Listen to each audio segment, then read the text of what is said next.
सत्संगत बधाई के पात्र हैं भाई प्रकाश जी और बहन मंजू जी, जिन्होंने अपने इस सबरी की कुटिया में आप जी संतों को बुला करके आपकी चरण धूल प्राप्त करने और आपके सेवा करने का अवसर प्राप्त किया है।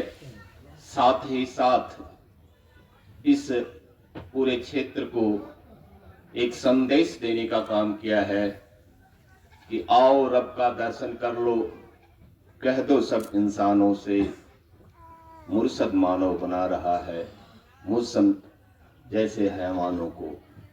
सत्संगत, ये आवाज आपकी इस माइक के द्वारा दूर दूर तक जा रही है। काफी लोग इस आवाज को सुन रहे हैं। जिन कानों तक ये आवाज जा रही है उन लोगों के लिए भी दास की तरफ से धन्यवाद। सत्संगत, ये गुरु की दर है। यहाँ पे जितने बैठे हैं सब ब्रह्म ज्ञानी हैं, ब्रह्म को जाना है, ब्रह्म को देखा है, ब्रह्म को पहचाना है और यहाँ पर इस माइक के माध्यम से यही संदेश, यही महिमा, यही गुरु का गुणगान कर रहे थे। सत्संगत, महापुरुषों ने जब कहा कि कर सेवा गुरु चरणन की, कर सेवा गुरु चरणन की, तो इंसान तो बहुत चालाक है, बिना फायदा सोचे तो कुछ काम करता नहीं। तो बोला कि भाई हम गुरु की सेवा करें तो क्या फायदा है ना? कर गुरु सेवा गुरु चरणन की। तो महापुरुषों ने कहा कि भाई अगर करोगे तो यही युक्ति, यही भव तरनन की, यही युक्ति है। क्या? सदगुरु के चरणों की सेवा, सदगुरु के चरणों का में शरणागत समर्पित करना ही इस भवसागर से पार होने का युक्ति है, उपाय है, रास्ता है। हम यहाँ खड़े होकर के गुरु की महिमा गाते हैं, कहते हैं ना, अवतार वाणी में लिखा भी है कि गुरु की महिमा गाने से कलह कलेश सब होते दूर। गुरु की महिमा गाने से, गुरु की महिमा गाने से कलह कलेश सब होते दूर। गुरु की महिमा गाने से चेहरे पर आता है नूर। गुरु की महिमा गाने से तन मन शीतल हो जाता है। गुरु की महिमा गाने से विष अमृत हो जाता है। गुरु की महिमा गाने से पापी पाक हो जाते हैं और गुरु की महिमा गाने से मृतक भी जीवन पाते हैं। यह है गुरु की महिमा। गुरु की महिमा केवल गाने से इतने लाभ मिल सकते हैं। इस संसार न गुरु वालों की कमी है, न गुरुओं की कमी है। सबके अपने अपने गुरु हैं, सब गुरु वाले हैं।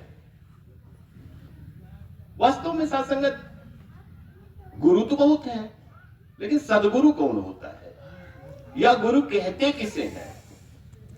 गुरु की परिभाषा क्या है? अभी आप किसी से मिलिए तो कहें भाई हम तो फला गुरु किए हैं, हम तो फला गुरु किए हैं। मुबारक है, हमें कोई आपत्ति नहीं है कि आपने कौन सा गुरु किया है, किस गुरु के दर पे जाते हैं, इससे बिल्कुल कोई आपत्ति नहीं है।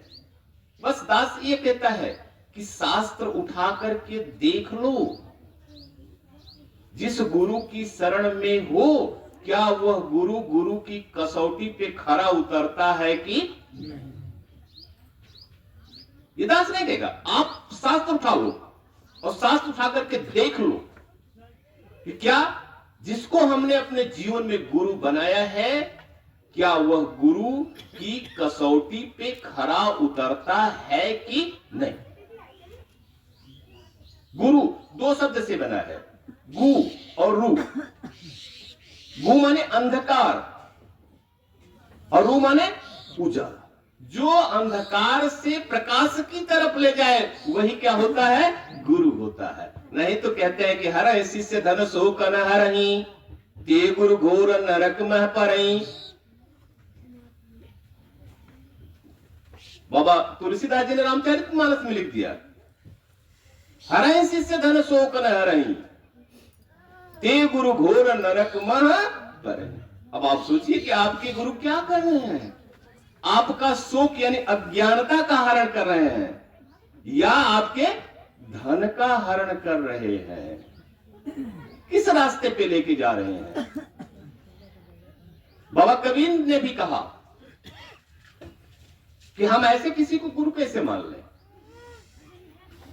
जब तक ना देखूं अपनी नैनी तब तक ना मानूं गुरु की। जब तक मैं अपने इन आंखों से नहीं देख लूंगा तब तक मैं गुरु की बात पे विश्वास नहीं करूंगा। और गुरु कौन होता है, निराकार प्रत्यक्ष दिखा दे वह सतगुरु, निराकार प्रत्यक्ष दिखा दे। क्योंकि हमारे धर्मशास्त्र क्या करते हैं, ससंगत एक छोटा सा दृष्टांत, एक व्यक्ति रेलवे स्टेशन पे खड़ा होकर के काफी देर से इंतजार कर रहा था ट्रेन का, अब आएगी अब आएगी अब आएगी। धीरे धीरे कई घंटे बीत गए और ट्रेन नहीं आई, तो गुस्से में स्टेशन मास्टर के केबिन में चला गया, बोला स्टेशन मास्टर साहब ये जो बड़े बड़े टाइम टेबल लगा रखे हो आप ना, इसको फाड़ के फेंकवा दो। उन्होंने कहा क्यों भाई, क्या बात हो गई। अरे बोला जिस पे आपने टाइमिंग दिया हुआ है, कोई गाड़ी समय से आ रही है, कोई आधे घंटे लेट है, कोई 1 घंटे लेट है, कोई 4 घंटे लेट है, कोई 6 घंटे लेट है, तो इस तुम्हारे टाइम टेबल से क्या मतलब है। स्टेशन मास्टर मुस्कुराया, बोला अच्छा ये आप बताओ कि आपको कैसे पता चला कि फला ट्रेन आधा घंटा लेट है या फला ट्रेन 2 घंटा लेट है, कैसे पता चला। बोला उसी टाइम टेबल से। बोले अगर वो टाइम टेबल नहीं होता तो तुमको कैसे पता चलता कि ये जो ट्रेन आने वाली है वो कितने घंटे लेट। ठीक है, जो हमारे धर्म शास्त्र हैं, ग्रंथ हैं, वो हमारे लिए माइलस्टोन है, मील के पत्थर हैं, जो हमें ये दिखाते हैं कि हमें भगवान के घर कैसे जाना है, किस रास्ते से जाना है। लेकिन कहते हैं ना बाबा हरदेव सिंह जी की वो वाणी कि ब्रह्म ज्ञानी संतों की लिखे हुए ग्रंथों को केवल ब्रह्मज्ञानी ही समझ सकता है। पढ़ने को तो संसार पढ़ लेता है, पढ़ा लेता है, सुन लेता है, सुना लेता है, लेकिन समझता कितना है। वो एक थे ना, तो उन्होंने कहा कि हम अपने घर पे अखंड रामायण पाठ करवाने के लिए दिन नियत कर लिए हैं, 24 घंटे का हमारे यहां अखंड रामायण पाठ होगा। बोले अच्छा, बोले किस उपलक्ष्य में भी आप अखंड रामायण करवा रहे हैं, रामचरितमानस का ये अखंड पाठ किस खुशी में। बोले हम अपने बड़े भैया से ना जो मुकदमा लड़ रहे थे संपत्ति का, वो जीत गए हैं, इसी खुशी में रामचरितमानस का अखंड पाठ करवा रहे हैं। वाह रे मानव, सगे भाई से मुकदमा जीत लिया है संपत्ति का, तो उस खुशी में क्या करा रहे हैं, रामचरितमानस का पाठ करा रहे हैं। रामचरितमानस में लिखा क्या है, कभी सोचा कि अरे अयोध्या का राज 2 सौतेले भाइयों के बीच में फुटबॉल बन गया। राम ने ठोकर मारी भारत की तरफ, तो भारत ने ठोकर मारी राम की तरफ, और तुम भाई से मुकदमा जीत गए तो रामचरितमानस का पाठ करवा रहे हो। है समझ, यही समझ है। हम रामचरितमानस ग्रंथों को लेकर कितनी, कुछ लोग जिनकी तुच्छ मानसिकता, ओछी मानसिकता होती है, संकीर्ण राजनीति में जुड़े रहते हैं, अलग अलग प्रसंगों को लेकर चलते हैं। किसी चौपाई को ले लिए, बवाल मचा दिए, बाबा ने गलत लिख दिया, ढोल शूद्र गवा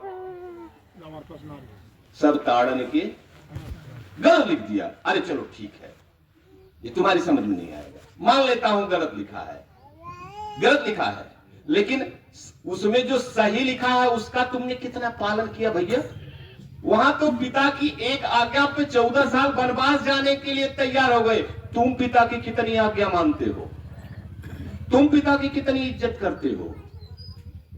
एक पक्ष तो दिख रहा है, दूसरा पक्ष नहीं दिख रहा है। जैसे एक गिलास में आधा पानी भरा हुआ था, एक ने पूछा गिलास में क्या है? पानी है। कितना? अरे आधी गिलास तो खाली है। अच्छा। दूसरे ने कहा पानी है लेकिन आधी गिलास भरी है। बात दोनों की सही है, बात तो दोनों की सही है, लेकिन देखने का नजरिया दोनों का अलग अलग है। जो नकारात्मक दृष्टिकोण का था उसे तो खालीपन नजर आया लेकिन भरापन नजर नहीं आया। लेकिन जो सकारात्मक दृष्टिकोण का था, जो पॉजिटिव थिंकिंग का था, उसको वो खाली नहीं दिखा, जो भरा था वो दिखा। ऐसे ये समाज है कि आपको दिख क्या रहा है, आपकी मानसिकता क्या है। अगर आपकी मानसिकता नकारात्मक है तो वही पक्ष दिखेगा, और यदि आपका दृष्टिकोण सकारात्मक है तो आपको सही चीजें नजर आएंगी। ये हमारी सोच का फर्क है। और गुरु कहते किसे हैं? गुरु गीता में आता है ना, अखंड मंडलाकारम व्याप्तमेन चराचरम तद पदम दर्शितेन तस्मै श्री गुरुवे नमः। जो इस अखंड मंडल में व्याप्त, जो चर और अचर में व्याप्त इस निराकार परमात्मा का दर्शन करा दे, ऐसे सदगुरु को मेरा बार बार प्रणाम है। ये गुरु गीता कहती है। अब कसौटी पे कसो अपने सदगुरु को, अपने गुरु को, कि जो ग्रंथ कहते हैं, जो शास्त्र कहता है, जो बाइबल कहती है, जो कुरान कहता है, क्या उस पे हमारा गुरु खरा उतरता है? यदि खरा उतरता है तो मुबारक। अरे यही प्रश्न लेकर के तो स्वामी विवेकानंद कहां कहां तक नहीं घूमे। दो ही प्रश्न तो थे, क्या ईश्वर को देखा जा सकता है? और ईश्वर को देखा जा सकता है तो क्या आप मुझे दिखा सकते हैं? पूरे भारत भर घूम डाले लेकिन कोई दिखाने वाला नहीं मिला। ईश्वर से ही विश्वास उठ गया कि ईश्वर भी होता है।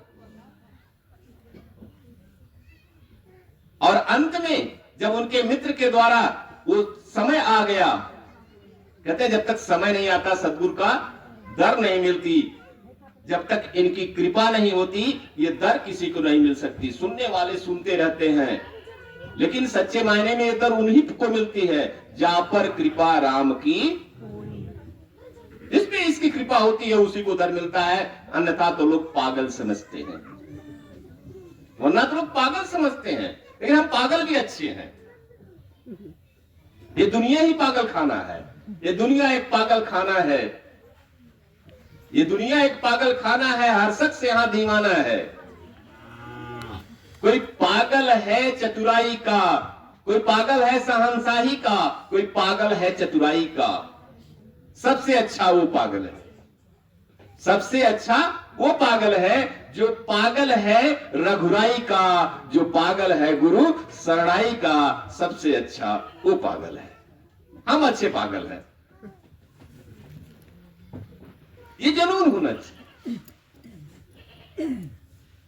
दस एक बार बाजार में बैठा था, एक पुरानी परिचित मिल गई। काफी दिनों के बाद, 8-10 सालों के बाद मुलाकात हुई। साथ में उनकी एक बेटी भी थी जो एमएससी कर चुकी थी। बातचीत होने लगी। उन्होंने कहा सर जी आप तो निरंकारी हो गए हैं। हम कहे हाँ निरंकारी तो हो गए हैं। तो तब भी तक तपाक से लड़की ने कहा मम्मी ये लोग भगवान को नहीं मानते। लड़की थी, एमएससी की हुई थी, बोले मम्मी ये लोग भगवान को नहीं मानते। हमने कहा बेटा तुम्हारी गलतफहमी है, भगवान को तो हम ही मानते हैं, तुम लोग नहीं मानते। बोले कैसे सर? हमने कहा अच्छा बेटा रामचरितमानस पढ़ा है या सुना है? बोले हाँ। बोले हम वैसी रामचरितमानस की तो भक्ति करते हैं जो आप नहीं करते हो। बोले कैसे सर जी? हमने कहा सुनो। बाबा गोस्वामी तुलसीदास जी बालकांड में लिखते हैं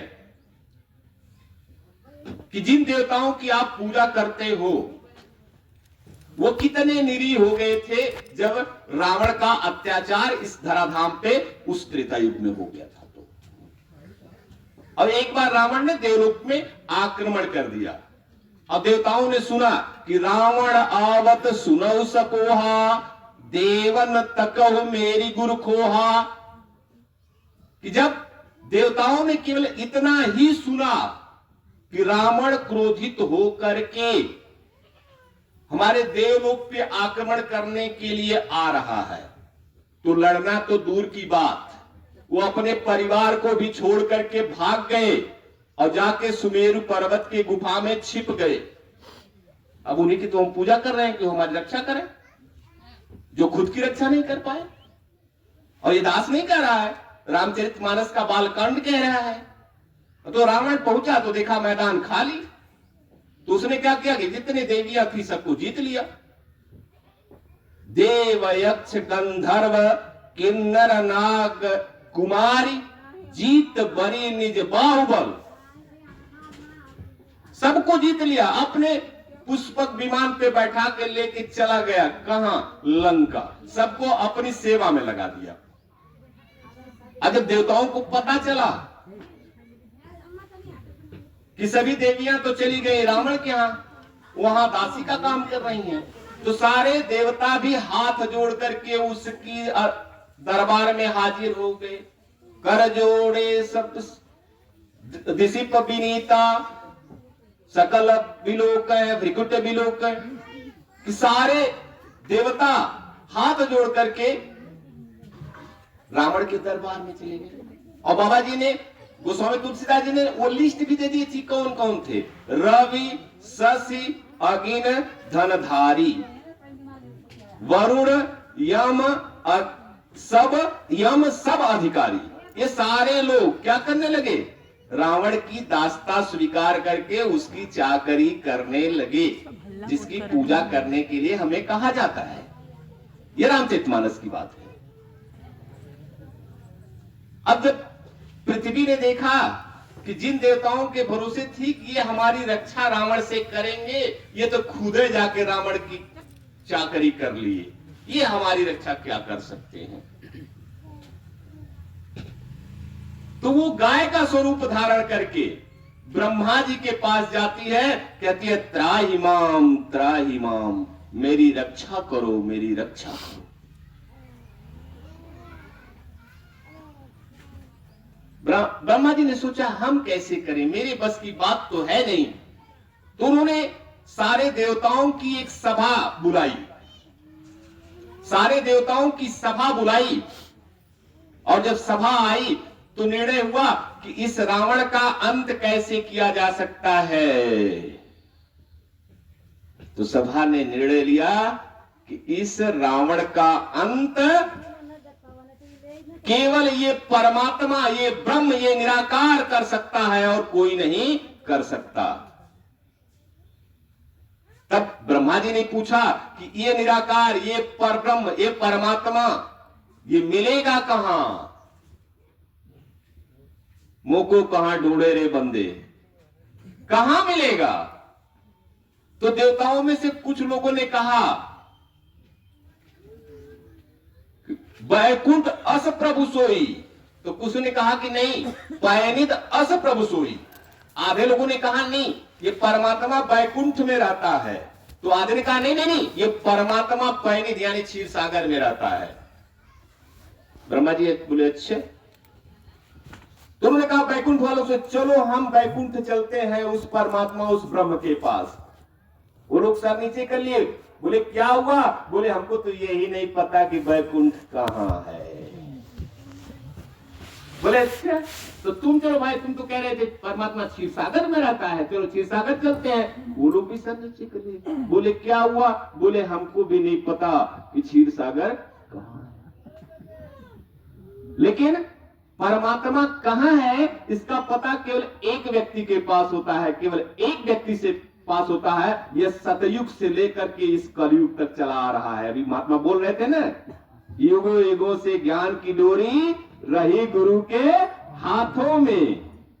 गलत नहीं बोल रहे थे, क्योंकि जो हमारा अवतारवाणी है वो सारे धर्म ग्रंथों का निचोड़ है, निचोड़ है। तभी महात्मा बोले कि युगो युगों से ज्ञान की डोरी रही गुरु के। अब हम आपको त्रेता की बात बता रहे हैं। उस समय भी ज्ञान की डोरी, इस परमात्मा का पता किसके पास था? समय के सद्गुरु के। और उस सभा में भी समय के सद्गुरु भगवान शंकर विराजमान थे। लेकिन पहले तो हम ये तय करते हैं कि ये परमात्मा है कहां? मंदिर में, मस्जिद में, काबे में, काशी में। हम अपने स्तर पे ढूंढते हैं और नहीं पाते। और पाते कब हैं? जब हम समय के सद्गुरु के चरणों में समर्पित होते हैं, तब पाते हैं। जब वहां पे पता नहीं लगा तो सारे लोग उस समय के सद्गुरु भगवान शंकर के चरणों में समर्पित हुए। बोले प्रभु आप बता दो, ये आप बता दो, ये ब्रह्म कहां मिलेगा, ये निराकार कहां मिलेगा? तो भगवान शंकर इस बात को मां पार्वती से भी कहते हैं, अस समाज गिरजा में रहूं अवसर पाई बचन एक। हे भवानी, उसी सभा में तो मैं भी बैठा था, लेकिन मुझसे कौन पूछ रहा था? सब तो अपने में तय कर रहे थे कि भगवान कहां है, परमात्मा कहां है, ये निराकार कहां है। लेकिन जब किसी को नहीं मिला, किसी को पता नहीं था, तब सब मेरी शरण में आए तो मैंने बताया। मां भवानी ने पूछा, प्रभु आपने क्या बताया? बोले मैंने बताया, हरि व्यापक सर्वत्र समाना प्रेम ते प्रकट होय मैं देश काल दिश विदिशो माही कहो कहां जहां प्रभु। कहां नहीं प्रभु है? हर जगह है, कड़कड़ में है, जर्रे जर्रे में है। लेकिन मिलेगा कैसे? उन्होंने कहा आओ मेरे साथ बैठो और अपने दिलों की तार इस ब्रह्म से जोड़ करके सुमिरन में भाग लो, अभी ये खुद प्रकट होगा।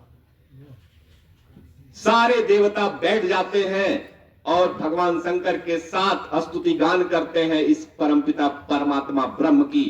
तब गिरावाणी होती है, नभवाणी होती है, आकाशवाणी होती है। क्या? जन डरि पौ मुनि शुद्ध सिरेसा तुम लग धरि हो मैं नर वेसा। तब इस निराकार की आवाज आती है कि हे देवताओं, हे ऋषियों, हे मुनियों, तुम लोग डरो मत। तुम्हारे लिए मैं क्या रूप धारण करके आ रहा हूं? नर का वेश धारण करके आ रहा हूं। किसकी पूजा करने की बात कही गई है? किस भगवान को मानने की बात कह गई है? पढ़ लो रामचरितमानस। हमारे ऊपर तो उंगली उठाते हैं, ये तो निरंकारी है सब, ये तो भगवान को नहीं मानते। अरे असली भगवान को तो हम ही मानते हैं, असली भगवान को हम ही मानते हैं, जिसका जिक्र ग्रंथों में किया गया है, चाहे वो गीता में किया गया हो, चाहे रामचरितमानस में किया गया है। और जिस विधि से करना चाहिए वो विधि भी हम ही स्वीकार करते हैं। समय नहीं है दास, आगे तो नहीं जाएगा, लेकिन 2 लाइन बता देगा कि भक्ति कैसे होती है। अभी महात्मा बोल रहे थे अवतारवाणी की लाइन कि जग ना जाने भक्ति क्या है, प्रभु को पाना भक्ति है। संसार सुन ले, प्रभु को पाना भक्ति है। क्योंकि जब तक पाए नहीं, देखे नहीं, तो भक्ति कहां हुई? तभी तो मीरा जी ने क्या कहा, पायो जी पायो मैं तो राम रतन धन पायो। पाया था कि देखा था, केवल जाना था, पढ़ा था नहीं, पाया था। पायो जी पायो मैं तो राम रतन धन पायो। और कैसे पाएंगे?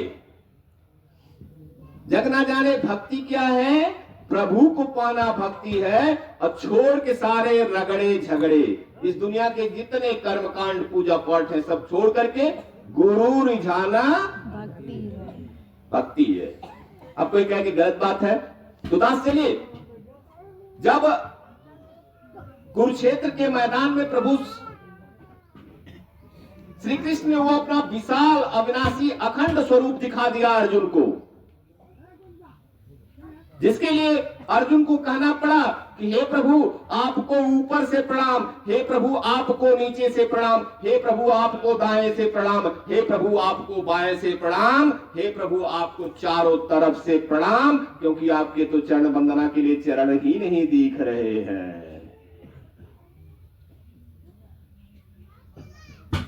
जब माधव अपने शरीर रूप में आते हैं तो अर्जुन ने प्रश्न पूछा कि हे माधव, अभी जो इस आपके अखंड अविनाशी विशाल स्वरूप का मैंने दर्शन किया है, भविष्य में कोई भी व्यक्ति अगर उस स्वरूप का दर्शन करना चाहे तो उसे क्या करना होगा? बोले अर्जुन, एक सूत्र बता देता हूं, इस सूत्र का जो भी पालन करेगा वह क्या कर लेगा, मुझ इस स्वरूप का जो भी मैंने दिखाया है, इस निराकार परम परमात्मा का अखंड अविनाशी स्वरूप जो मैंने दिखाया है वह देख सकता है। अर्जुन ने पूछा क्या? तो गीता का वह ब्रह्म वाक्य तद्विधि प्रतिपातेन प्रश्नेन सेवया उपदक्षन्ति ते ज्ञानीम ज्ञानीम तत्त्वदर्शिना, कि हे अर्जुन, इस अखंड अविनाशी निराकार परम परमात्मा का स्वरूप का दर्शन करना होगा तो तुम्हें किसी तत्ववेत्ता संत के चरणों में जाना होगा और साष्टांग प्रणाम करके उसकी सेवा करके उसको प्रसन्न करना होगा। यदि वो प्रसन्न हो गया तो क्षण मात्र में तुम्हें मेरे इस स्वरूप का दर्शन करा देगा। जो बात गीता में आई है वही बात अवतारवाणी कहती है, छोड़ के सारे रगड़े झगड़े गुरु रिझाना। और भक्ति करनी कैसे है ये भी रामचरितमानस में आ गया। न पूजा करना है, न पाठ करना है, न तप करना है, न जग करना है। रामचरितमानस में लिखा है, कहो भगति पथ कवन प्रयासा, जोग न मख जप तप उपवासा, सरल स्वभाव न मन कुटिलाई, यथा लाभ संतोष सदाई। बाबा गोस्वामी ने लिख दिया, कुछ नहीं करना है। करना क्या है? जो मां सबरी को बता दिया, प्रथम भगति संतन कर संगा, अदूसर रति मम कथा प्रसंगा। वो 9 सोपान, और उस 9 सोपान का अनुपालन कोई करता है तो निरंकारी मिशन करता है और कोई नहीं करता है। इसलिए जो युगों युगों से चला रहा है उसका अनुपालन अगर कोई करता है, उस प्रकार के परमात्मा को जान करके उसकी कोई भक्ति करता है तो वह केवल निरंकारी परिवार करता है और यह आवाज देता है कि अगर उस परमात्मा को तुम्हें देखना है, जानना है तो आओ हमारे सद्गुरु के शरणों में। क्षण मात्र में तुम देख करके तुम्हें ये ज्ञान हो जाएगा कि परमात्मा है कौन और उसकी भक्ति कैसे करना है और इस भवसागर को पार कैसे करना है। तो सत्संग समय हो चुका है, दास अपनी बाड़ी को विराम देगा। साथ ही सद्गुरु माता सुदीक्षा जी के चरणों में अरदास करेगा कि हे मां, जिस भाव से ये परिवार आपके इन संतों को बुला करके इनकी सेवा सत्कार कर रहा है, आप इनके ऊपर कृपा बनाए रखना, इनके इतने अपना आशीर्वाद बनाए रखना कि ये हर तरह से सुखी और समृद्ध रहें तथा सत्संग सेवा करते हुए इनकी अंतिम तोड़ आपकी चरणों में निभ जाए। साथ संगत जी प्यार से